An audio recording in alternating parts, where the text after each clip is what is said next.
रामायण के खलनायक रावण के बारे में कौन नहीं जानता, जिसने शिव जी की असीम तपस्या कर कई बड़े वरदान प्राप्त किए हैं, जिससे उसे कई दिव्य शक्तियां भी प्राप्त हुई थी, जिनके साथ रावण ने कई देवताओं तक को परास्त किया था। साथ ही रावण ने सारे 9 ग्रही को भी अपने वश में कर लिया था। परंतु क्या आप जानते हैं कि एक ऐसा समय आया था जब रावण ने मृत्यु के देवता कहे जाने वाले यमदेव अर्थात यमराज को भी हराकर घुटने टेकने को मजबूर कर दिया था। आज हम आपको बताएंगे सारी कथा, लेकिन आगे बढ़ने से पहले यदि आप हमारे चैनल पर नए हैं तो चैनल को सब्सक्राइब अवश्य करें और नीचे दिए गए बेल आइकन को दबाना न भूलें ताकि हमारे नए अपडेट्स आपको मिलते रहे। राक्षस राज रावण ब्रह्मा जी से वर पाकर घमंड से भरा उठा, कुबेर को हराकर लंका का स्वामी बन बैठा। पुष्पक विमान उसने छीन लिया। यक्षों के भाग जाने के बाद राक्षस लंका में बस गया। रावण का आतंक पूरी दुनिया में फैल गया। क्या देवता, क्या मनुष्य, क्या उससे आतंकित रहने लगे। रावण खुद को ब्रह्मांड का स्वामी समझने लगा।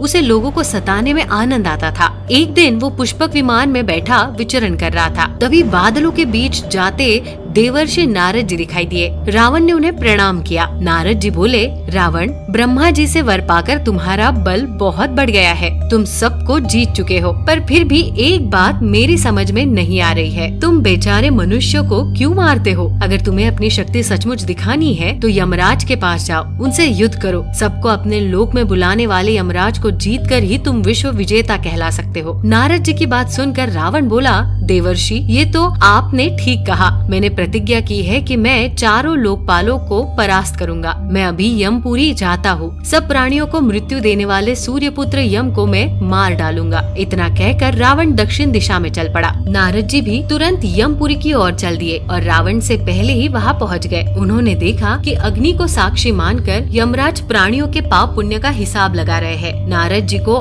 आया देख यमराज ने उन्हें प्रणाम किया। बोले, देवर्षि, सब कुशल तो है? आज आपका आना कैसे हुआ? नारद जी बोले, मैं आपको एक महत्वपूर्ण सूचना देने आया हूँ। शांत चित्त होकर ध्यान से मेरी बात सुनो और तुरंत अपनी रक्षा का उपाय कर लो, क्योंकि रावण अपनी सेना के साथ आपसे युद्ध करने चला आ रहा है। आपको सचेत करने के लिए ही मैं उससे पहले यहाँ पहुँच आया हूँ। वैसे मैं इस बात को अच्छी तरह से जानता हूँ कि आपसे कोई नहीं जीत सकता। अभी यमराज और नारद बातें कर ही रहे थे कि तभी रावण का पुष्पक विमान आता दिखाई दिया। रावण ने स्वर्ग और नरक दोनों देखे। स्वर्ग में पुण्यात्मा अपने सत्कर्मों के बल पर सुख से थे, दूसरी ओर पापी लोग भयंकर कष्ट पा रहे थे। रावण कुछ पल ये देखता रहा, फिर उसने नरक वासियों को मुक्त कर दिया। यमदूतों ने उसे रोकना चाहा, पर रावण की शक्ति के आगे उन्हें हार माननी पड़ी। थोड़ी देर में यमदूत इकट्ठे होकर आए और रावण से युद्ध करने लगे। तब तक राक्षस भी आ गए। उन्होंने रावण के पुष्पक विमान को तोड़ फोड़ डाला, लेकिन अगले ही पल पुष्पक विमान फिर से पहले जैसा हो गया। ये ब्रह्मा जी का प्रभाव था। पुष्पक विमान बार बार तोड़े जाने पर भी नष्ट होने वाला नहीं था। यमदूतों और राक्षसों के बीच भयानक युद्ध होने लगा। कुछ यमदूत रावण पर भी शूलों की वर्षा करने लगे। उनके प्रहारों से रावण बुरी तरह घायल हो गया। पुष्पक विमान का तो कुछ न बिगड़ा,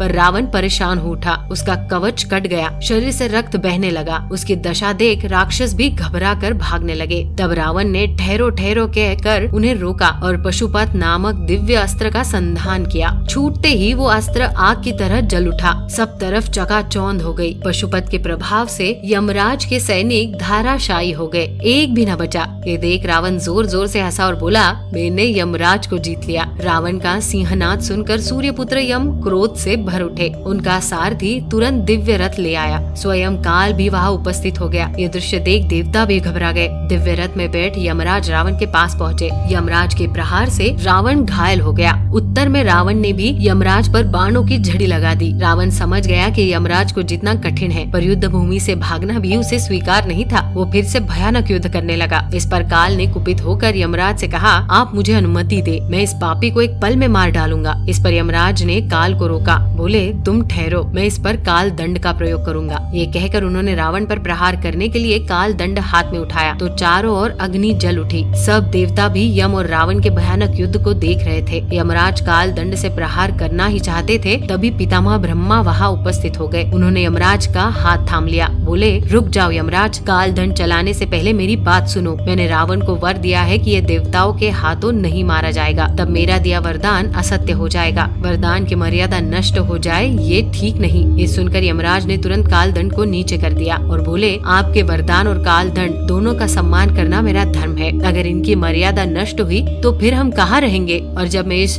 निशाचर को मार नहीं सकता तो फिर युद्ध करने से क्या लाभ। इतना कहकर यमराज वहाँ से लोप हो गया। रावण ने ये समझा कि उसने यम को जीत लिया, वो लंका लौट आया। तो दर्शकों, कैसे लगी आपको रावण और यमराज के महायुद्ध की ये पूरी कथा, हमें कमेंट करके जरूर बताइएगा। साथ ही यदि आपको ये वीडियो पसंद आई हो तो वीडियो को लाइक और चैनल को सब्सक्राइब जरूर कर दे। वीडियो में अंत तक बने रहने के लिए आपका धन्यवाद।